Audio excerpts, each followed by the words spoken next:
장관 인사 문제로 꼬인 여야의 대치 정국이 쉽사리 풀릴 기미를 보이지 않고 있습니다. 이런 가운데 문정인 통일외교안보 특보의 대북 정책 발언이 청와대의 경고 메시지에도 불구하고 연일 논란이 되고 있습니다. 최창렬 용인대 교수, 장성우 건국대 행정대학원장 두 분 스튜디오에 모셨습니다. 어서 오십시오. 네, 안녕하세요. 야3당이 강경화 외교부 장관 임명에 반발하면서 국회가 한 발짝도 앞으로 나가지 못하고 있습니다. 오늘은 청와대를 상대로 한 국회 운영위원회 소집 문제로 여야가 양보 없는 대립을 하고 있는데요. 먼저 추미애 민주당 대표의 이야기를 좀 들어보실까요? 국회가 민의의 전당이지, 그러니까 민심과 동떨어진 국회의 고집, 뭐 그런 걸 옹호하고 감싸는데 이해받으려고 하면은 국민을 상대로 때를 쓰는 거잖아요. 국민을 속 터지게 하는 그 정치가 용납이 될 수 있겠어요? 하루 이틀은 모르겠지만, 그래서 우리는 그것이 정치 명분이 있다 그러면 뭐 오르고 달래고 하겠지만, 이것은 민생을 볼모로 삼고 위기에 빠진 외교를 인질 삼아서 때를 쓰는 것에 불과하기 때문에 국민과 함께 돌파해낼 수밖에 없는 거예요. 오르고 달래고 할 여지가 별로 없어요. 그동안 이명박 박근혜 정부에서 소통이 부족했다라고 얘기를 하고 소통의 정부가 되겠다라고 말씀을 하셨는데, 정말 소통하려면 이럴 때 국회에 나오셔서 운영위에서 운영위 위원들 또 국민들을 향해서 왜 이렇게 인사의 난맥상이 벌어지게 되었는지 국민들이 걱정하지 않도록 하는 것이야말로 진정한 소통이라고 생각합니다. 문재인 정부는 과거의 정부와 좀 다른 모습을 보여줬으면 좋겠습니다.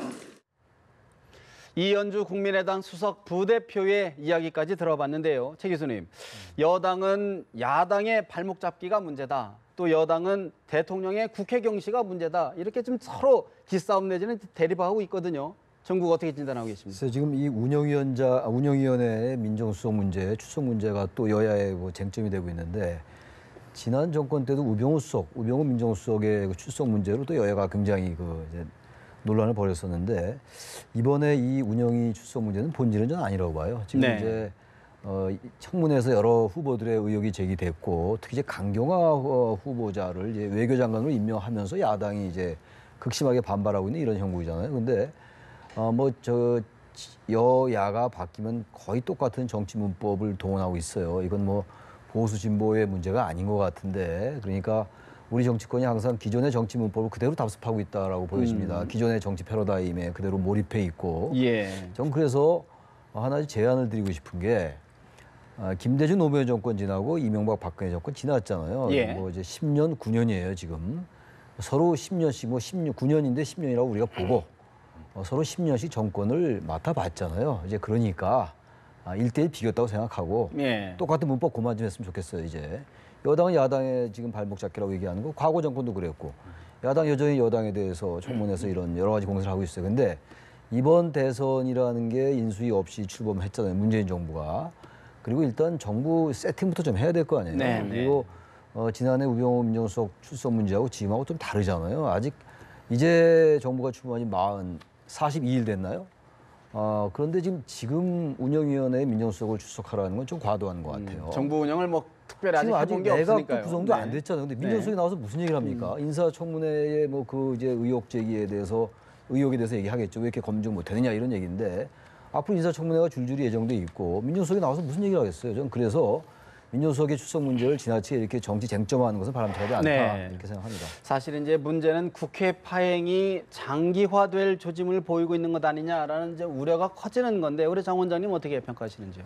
글쎄 대통령께서 직접 야당을 상대하는 이 형국이 저는 상당히 안타깝다고 보고, 물론 추미애 대표 나와서 국회는 민의의 전당이다 이런 멘트를 했지만, 그러나 민주당 집권 여당의 모습이 지금 보이지 않는 것이 상당히 우려스럽다고 봅니다. 의회의 어떤 그런 협치 모습은 민주주의의 가장 상징적이고 가장 핵심적인 포인트 아니겠습니까?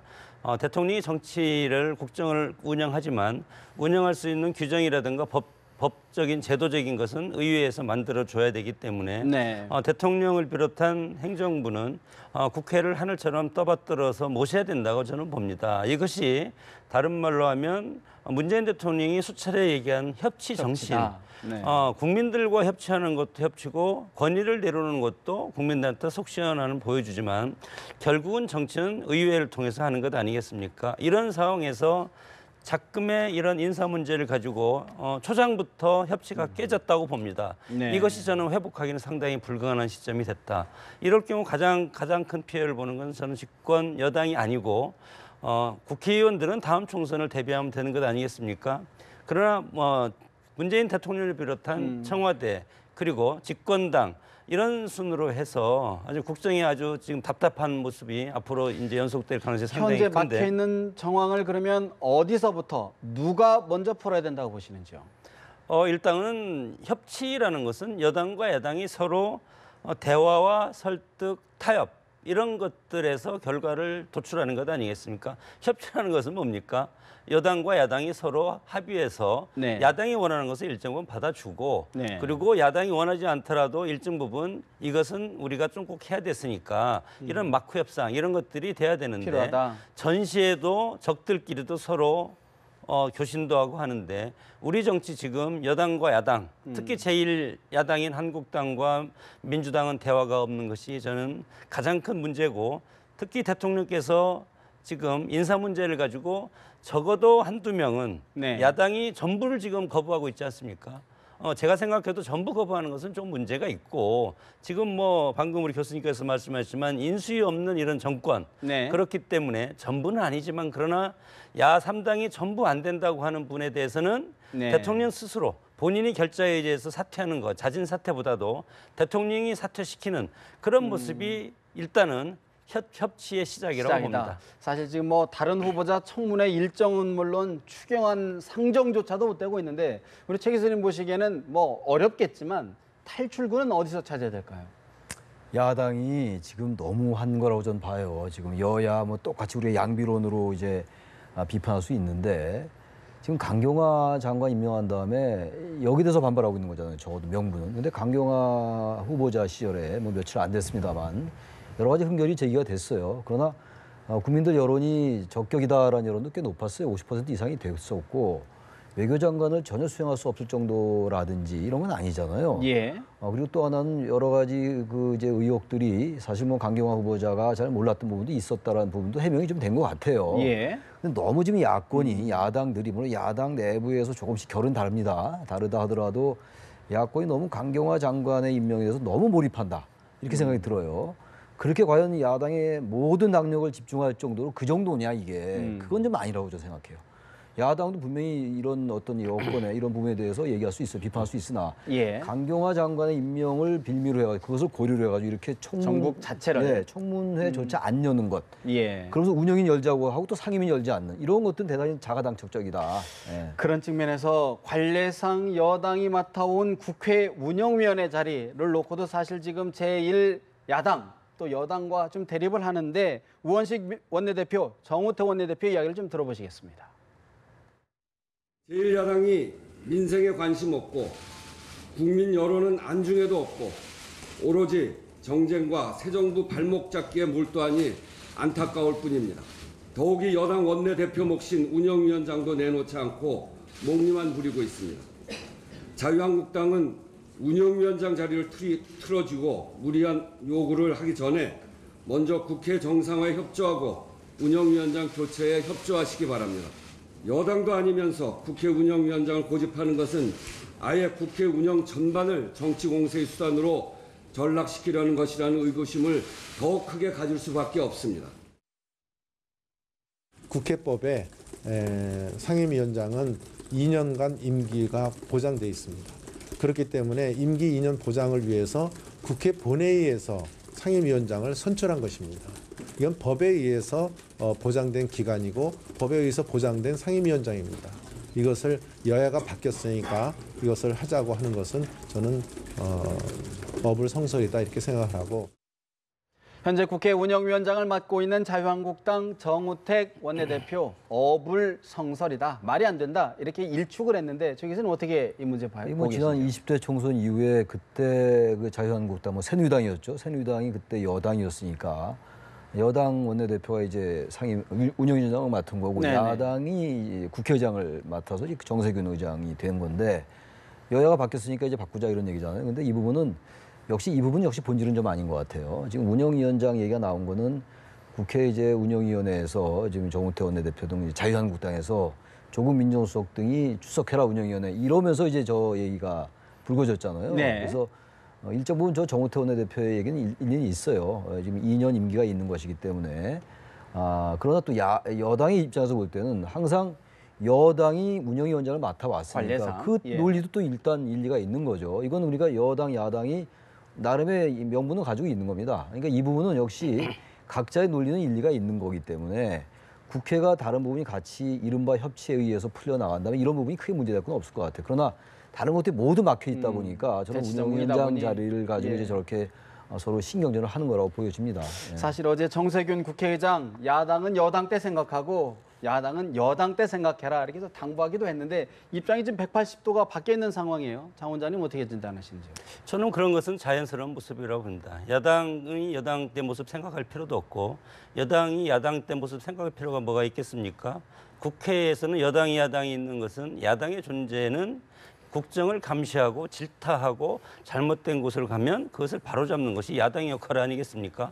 야당이 되면 당연히 그런 역할을 해야 될만이 국정이 올바로 가는 것이지. 그러면 일당 독재가 최고 아니겠습니까? 그럼 야당의 존재가 뭐 필요하고 야당이 과거에 민주당이 야당이었을 때 그런 모습도 저는 올바른 모습이었다고 봅니다. 그래서 대통령이 잘못했기 때문에 탄핵을 주도해서 대통령 탄핵시키지 않았습니까? 네. 대통령이 잘못하면 야당이 그런 것을 주도해서 해야 된다고 보고 그럼 국회 운영위원장은 지금 바뀌었는데 어떻게 해야 된다고 이것도 보십니까? 저는 한심스러운 지금 모습이라고 봅니다. 어차피 지금 정우택 운영위원장이 운영위원장인데 지금 구조를 유연하게 운영할 생각을 하지 않고 자기들 유리한 국면으로 인위적으로 구조를 뜯어바꾸려고 하는 이런 것은 민주적인 발상이라고 생각할 수 있겠습니까? 저는 이 자체가 좀 잘못됐다고 보고 존중을 해야 된다. 존중을 하고 있는 그대로 하고 인사 문제도 마찬가지 아니겠습니까? 인사는 원칙의 문제지 이것이 국민 여론으로 해서 여론조사에서 인사의 적정성을 판단하는 것은 문제가 있는 것 아니겠습니까? 그렇기 때문에 정권이 정말 저는 문재인 대통령의 개혁 정권이 정말 성공하기를 바랍니다. 그러기 위해서는 정말 어떤 정권보다도 원칙적으로 나가서 강한 개혁 드라이브를 저는 걸어야 된다고 보는데 이것을 예를 들어서 인사를 딱 내놨는데 문재인 대통령께서 선거 기간 동안 5대 비리자는 절대 등용하지 않겠다. 이렇게 독트린처럼 선언을 해놓고 계속 이런 것이 나오니까 네. 야당한테 이것은 먹잇감을 던져주는 것 아니겠습니까? 빌미가 된다. 그러니까 야당을 탓하기 전에 네타시오해서 먼저 국정을 올바로 끌고 갈 수 있는 그런 모습 그리고 야당도 국민 편에 서지만 네. 어느 정도의 어떤 그 야당의 역할을 하지만 운영의 면을 살릴 수 있는 그런 모습이 저는 필요하다고 봅니다. 이런 가운데 어제 자유한국당 최고위원직에 도전한 이철우 의원 어제 당내 행사에서 대통령 탄핵을 암시하는 듯한 발언을 해서 논란이 되고 있는데 먼저 어제 발언을 먼저 좀 들어보시고 추가 대담 진행하겠습니다. 문재인 정부 하는 거 기가 막힙니다. 국민 생명과 재산을 지키라고 대통령 만들어놨더니 정말 나라를 망하도록 할 것 같습니다. 다음 대통령 선거는 대통령 선거까지 안 갈 것도 같아요. 그렇죠 여러분? 네. 오늘 못 갈 것 같아요. 반드시 찾아오도록 하겠습니다 여러분. 지금 문재인 정부는 전지전능한 정부라고 할 수 있겠습니다. 모든 정책은 지금 좌편향되고 있고 끝도 한도 없이 포퓰리즘이 펼쳐지고 있습니다. 소통, 불통, 먹통, 호통, 온통 무역질주하고 있습니다. 지금 무엇이 필요합니까? 브레이크가 필요합니다.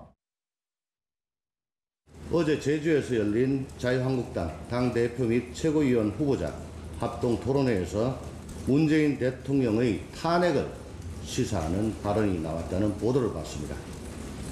아무리 정권 교체 상황을 받아들이기 어렵고 문재인 정부가 아무리 미워도 대한민국 호에 구멍을 내거나 국민의 정치 불신을 가중시키는 일은 하면 안 되는 건 아닌가 묻고 싶습니다.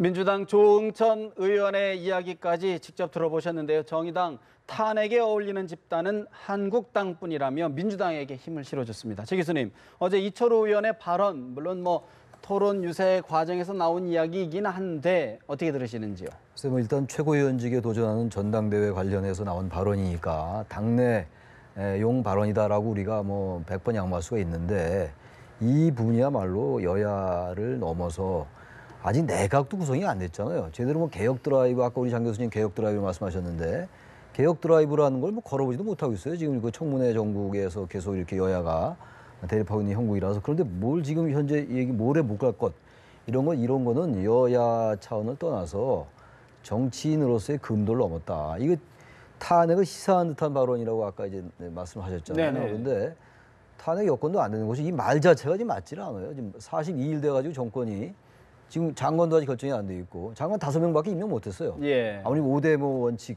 배제 원칙이 있다 하더라도 말이죠. 그런데 지금 이거 제1야당 107석인데 결코 작은 의석이 아니에요. 적은 의석이.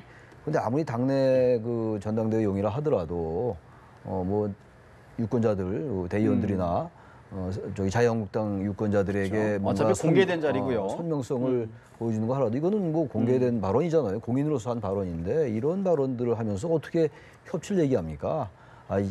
지금 저도 물론 여당 일부 저도 비판하고 있습니다만 요즘 전개되는 이런 부분은 조금 과도해요. 강경화 후보자 임명된 거에 대해서 강경화 장관 임명된 거에 너무 과도하게 집착하고 이런 부분들 이렇게 얘기하는 게 과연 국민들이 지지를 얻을 수 있을 것인가. 또 하나 얘기하고 싶은 게 지금 자유한국당의 정당 지지도가 대단히 낮아요. 그리고 지금 여권 문재인 대통령의 지지율이 뭐 이번 주 약간 하락은 했습니다만 여전히 80% 내외란 말이죠. 이런 부분들을 좀 직시할 필요가 있어요. 인식할 필요가 있다. 예, 그렇게. 민주당 민병두 의원 같은 경우에는 국회의원 탄핵 제도가 필요하다 이런 이야기까지 나오고 있는데 우리 장 교수님 어떻게 보시는지요?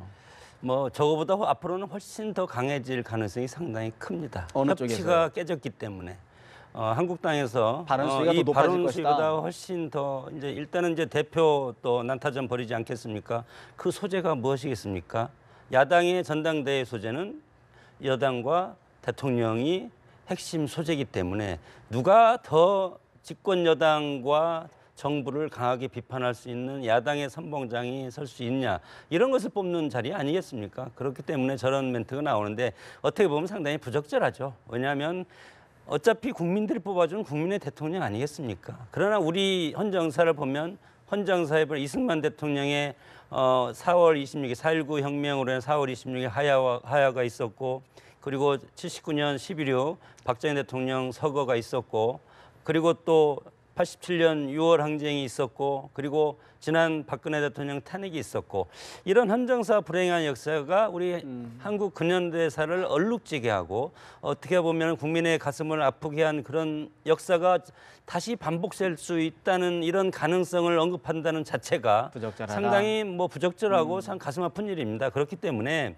그것은 무엇이냐면 정치다워야 되는데 네. 여당이 있을 때와의 모습 그리고 야당이 있을 때와의 모습이 서로 다르고 그리고 정치를 하면 온 100%의 국민을 위한 어떤 위정자가 돼야 되는데 어떤 자신을 지지하는 사람들을 위한 어떤 국회의원들 보면 그렇지 않습니까? 예. 자기 지역 그리고 자기 지지를 하는 지지 세력, 유권자들 이런 측면으로 해서 정치 활동을 하기 때문에 정치적 격돌이 일어나고 이 격돌이 일어나는 과정에서 정치적 불행이 싹트는 것 아니겠습니까?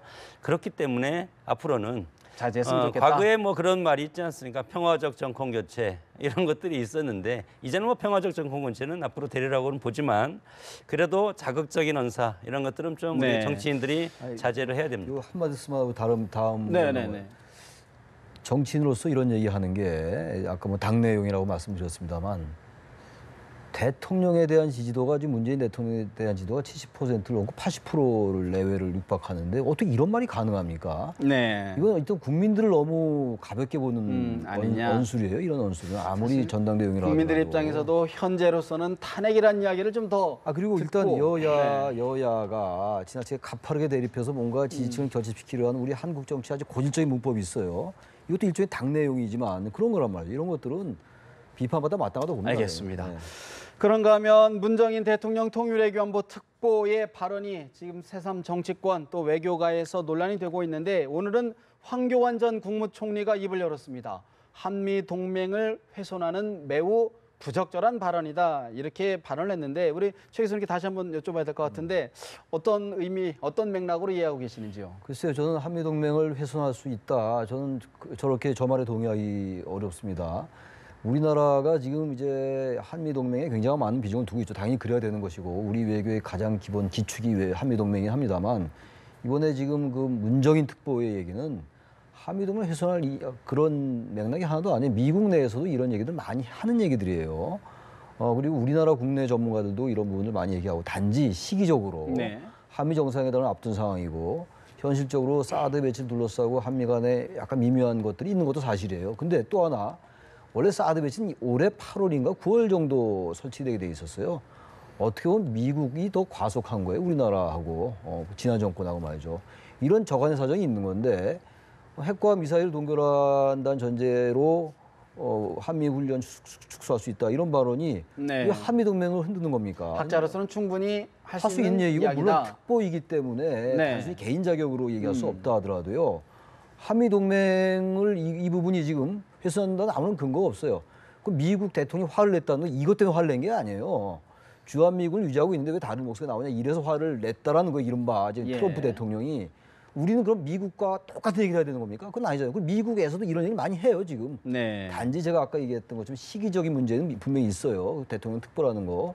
근데 이걸 완전히 한미 동맹을 훼손했다라고 단정하는 것 자체가 네. 오히려 한미 동맹의 균열을 가질 수 있다. 그렇기 때문에 일각에서는 황교안 전 총리가 페이스북 정치를 시작한 것 아니냐 이런 분석이 나오지 않습니까? 뭐 페이스북의 전직 총리로서 권한대행으로서 얘기할 수 있다고 봅니다. 그래서 페이스북에 한두 번 했다고 그래가지고 또 뭐 정치를 재개했다라고 하는 것도 좀 과도한 것 같고. 예. 정치 현안마다 계속 몫을 낸다면 그런 이제 그 추론이 가능한데 예. 아직은 뭐 그렇게까지 논리에 비약일 수 있다고 보는데 지난번에 한번 얘기는 했어요. 그 이제 일각의 저간의 뭐 분석에 의하면 다음 지방선거 때 여러 얘기가 또 나와요. 네, 서울시장의 뭐 유력한 후보다. 그래서 그거는 아직 우리가 알 수가 없는 거잖아요. 단지 이제 황교안 대행으로서는 총리를 역임했고 이래서 나름의 이제 걱정스러워서 이런 얘기를 한 것 같은데 전 한미 동맹을 훼손한다고 단정 지는 것 자체가 대단히 좀 적절치 않지 앞서간 않느냐 것이다. 이렇게 생각합니다. 뭐 저는 이제 우리 최 교수님 말씀 일리가 있는데 저는 이제 개인적으로 보면 약간 결을 다르게 이제 좀 해석을 하고 싶습니다. 이게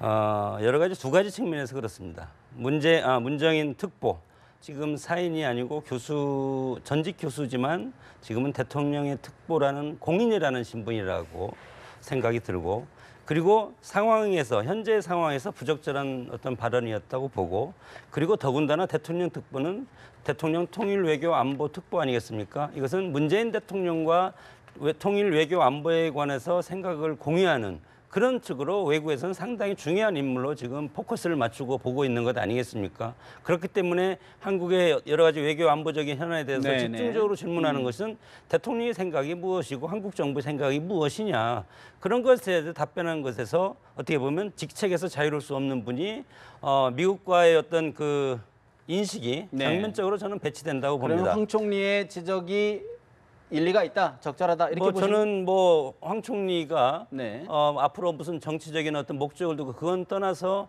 일단은 그 지적에 대해서는 저는 동의하고 싶은 것이 지금 문재인 특보가 얘기한 것이 북한이 도발을 안 할 경우라고 얘기했습니다. 북한은 지금 문재인 정권이 출범하면서 5차례에 걸쳐서 미사일 발사를 하고 앞으로 마지막 ICBM 그 발사만 남겨놓고 있지 않습니까? 미국의 인식은 뭐냐면 북한이 도발을 안 할 경우가 아니고 네. 북한이 핵을 포기할 정도까지 강한 제재와 압박을 하겠다는 것 아니겠습니까? 그러나 문정인 특보의 모습은 북한 핵을 그냥 두고 앞으로 미사일 도발 같은 걸 하지 않으면 네. 두 가지죠. 한미 군사훈련을 축소하고 미국의 전략 자산을 우리한테 더 이상 이렇게 와서 한반도 지형에서 활동하지 않게 할 수도 있다. 근데 문정인 특보는요. 오늘 뉴욕에서 나는 정부 월급을 받는 사람이 아니다. 또 내가 왜 그런 얘기를 하는 거에 대해서 확대 해석하지 마라. 이렇게 또 선을 긋고 있단 말이죠. 어떻게 보십니까? 그러면 청와대 가서 특보 임명장을 받지 않았어야죠.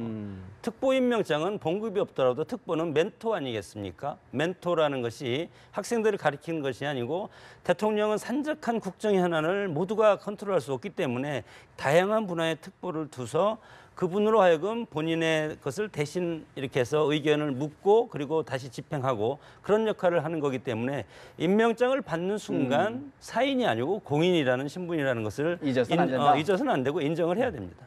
우리 장 교수님 말씀 뭐 일리 있어요. 100번 일리 있는데 청와대가 한 얘기도 아니고 청와대가 공식적으로 한 얘기는 아니잖아요. 그리고 우리 정부가 일단 우리 정부의 공식 의견이 아니라고 얘기를 했고 그리고 지금 뭐 문정인 특보가 자기 자신은 이제 비상근이고 봉급받지 않는다 이런 얘기는 저는 문제의 본질은 아니라고 봐요. 그건 사실은 우리 장 교수의 그런 비판을 받을 수밖에 없죠. 아무리 그렇다 하더라도 특보라는 무게가 있기 때문에 완전히 그냥 교수로서 진보 성향의 학자로서 한 얘기하고는 전혀 다른 거죠.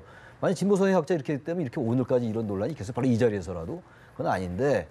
적어도 청와대가 이렇게 얘기를 했잖아요. 문정인 특보에게 그런 말은 도움이 안 된다라고 경고했다라는 말을 했잖아요. 그건 그만큼 적절치 않다라는 의미를 얘기를 한 거예요. 청와대는 적어도 공식적으로는. 그리고 우리 정부 입장이 아니라고 얘기했고 미국에서도 그랬잖아요. 이거는 한국 정부의 공식 입장이 아니라고 얘기했기 때문에. 그럼에도 불구하고 문정인 특보가 계속 그렇게 얘기하는 것은 어떤 뭐 의도가 있는 것 아니냐. 저는 의도라는 표현보다도 의도는 좀 음모론적인 얘기하기 때문에 의도라는 표현보다는 약간 전략적인 발언, 전략적인 계산 같은 것도 전혀 배제할 수 없다라고 생각하는 게 이 얘기는요. 문재인 대통령이 후보 시절에 방송기자 클럽 토론에서 했던 얘기 비슷해요. 이 얘기는. 그러니까 핵 동결이 되면은 군사훈련 축소할 수 있다라는 그런 카드가 있다라는 식의 얘기를 했어요. 문재인 후보 시절에 대통령 되기 전에 말이죠. 그러니까 문재인 대통령이 지금 이런 얘기 할 수 없는 거잖아요. 정상회담 때. 그러니까 특보가 이렇게 얘기를 하면서 어떻게 보면은 입지를 넓힐 수도 있어요. 그렇게 볼 수도 있고 대통령의 협상력을 입지를 좀 높일 수 있는. 협상력을 높이고 입지를 넓힐 수 있는 가능성이 하나 있고 다른 관점에서 본다면은 대통령의 입지를 축소시킬 수 있어요. 이거 양극단에 다 가능성이 있는 얘기입니다. 그러니까 한미 정상회담 때 문재인 대통령과 트럼프 대통령이 사실 이번 한미 정상회담은 구체적인 이슈에 합의하기 위한 이런 것이라기보다는 한미 간의 동맹을 확인하고 신뢰를 확인하는 그런 자리라고 봅니다. 그렇다면 이런 걸 저변에 깔고 있으면 오히려 문재인 대통령이 부담될 수 있는 부담보다 오히려 발언력이 높아질 수 있다고 봐요. 그래서 문정인 특보가 이런 얘기를 하는 게 이런 논란을 충분히 알면서 또 얘기를 한다라는 게 그건 사실은 정부의 공식적인 입장은 아닙니다만 그런 또 특보의 무게는 가지고 있고 이런 면이 다 깔려 있는 것이라고 우리가 좀 전략적으로 해석할 필요는 있다라고 생각됩니다. 사실 이제 한미 정상회담이 이제 10일도 채 남지 않았는데 상당히 좀 부담스러운 측면은 있을 것 같아요. 어떻게 보시는지요? 그 한미 정상회담의 포커스는 이미 정해졌다고 봅니다. 문정인 특보가 이번에 발언한 서너 가지 발언 핵심적인 내용이 있지 않습니까?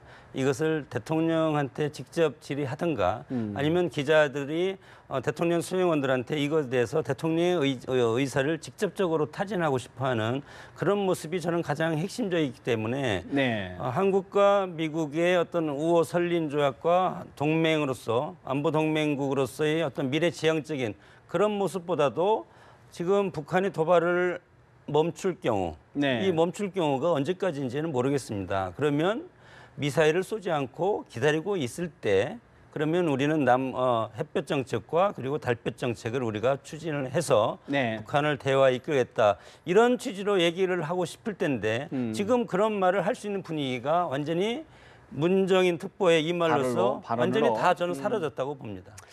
그런 측면 사실 이제 한미 정상회담 회담 어떻게 진행이 될지를 좀 지켜봐야 될 텐데 야권 얘기를 짧게 좀 하고 넘어야 될 것 같은데 사실은 이제 야권 특히 자유한국당 전당대회가 코앞인데 어제 홍준표 또 원유철 의원의 설전이 있었는데 그거 잠시 좀 보시고 짧게 질문 좀 드릴게요.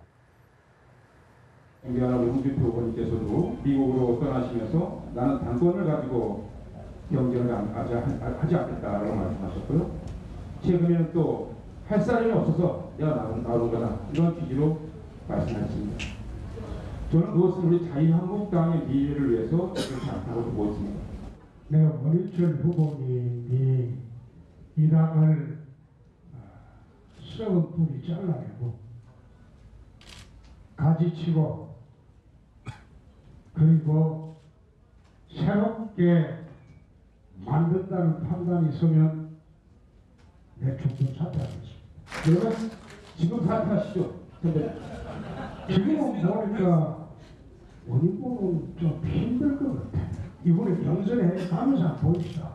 보고 그런 영향이 보여지면 당대표 후보 사퇴하고 원희철 후보 지지하겠습니다.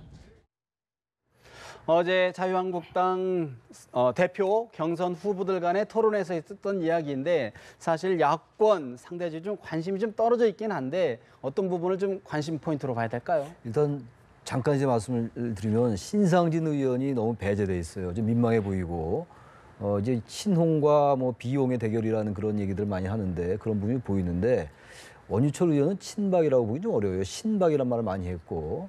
완전 친박은 아닌데 네. 아무튼 이번에 이제 친박 세력이 얼마나 조직화될 수 있냐의 문제잖아요. 근데 윤상현 의원 같은 경우는 친박의 핵심이었는데 지금 뭐 친박이라는 용어 자체가 적절한지 모르겠습니다만 홍준표 지금 전 지사 쪽이라고 알려져 있어요. 그래서 친박도 많이 분화하는 것 같고 네. 뭐니 중요한 건 당권 경쟁도 물론 중요합니다만 자유한국당이 제1야당으로서 일단 국민들의 지지를 좀 회복해 나가는 이쪽에 많은 역점을 둬야 된다. 지금 너무 정당 지지도가 떨어지고 있어요. 제1야당의 수준치군요. 그런 점에 이번 당권 경쟁을 통해서 그런 점을 좀 국민들에게 다가가는 그런 쪽이 더 중요하지 않나 생각합니다.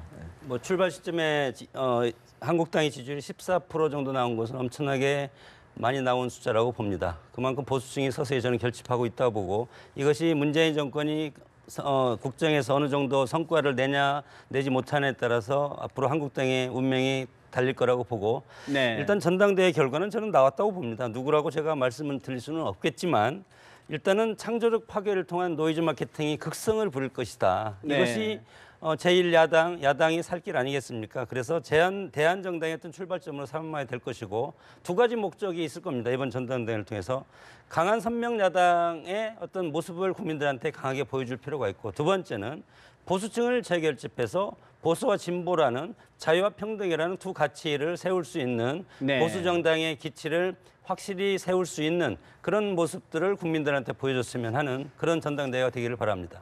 바른정당도 역시 지금 전당대회 일정이 진행되고 있는데 야권의 리더십 어떤 모습으로 들어설지 계속 주목해 봐야 될 것 같습니다. 지금까지 최창렬 용인대 교수, 장성호 건국대 행정대학원장 두 분 정치 현안 짚어드렸습니다. 말씀 잘 들었습니다.